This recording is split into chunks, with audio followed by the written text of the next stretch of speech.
Welcome to Pindar Poetry. We hope you learned something new.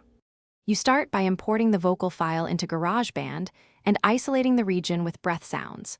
Once done, zoom into 1/8 or 1/16 grid so you can see breaths clearly.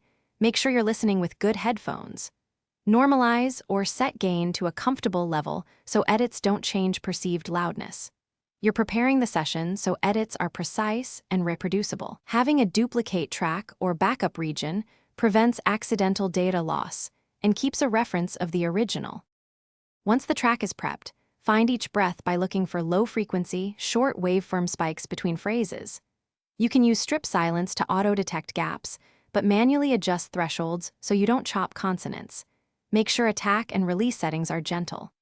For subtle control, draw gain automation to reduce breath volume by 612 dB or insert a noise gate with a low threshold and fast release. These steps remove distraction while keeping the vocal natural and present. To finish, add small crossfades at each edit, about 5 to 20 milliseconds, so you avoid clicks, and apply a gentle high-pass filter around 60 to 120 Hz to remove rumble without thinning the voice. Once done, listen in context with the whole mix and adjust breath attenuation if the vocal sounds unnatural.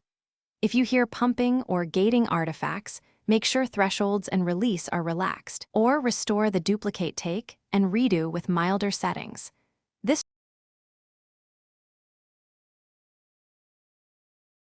Thanks for watching. Consider subscribing if we helped you.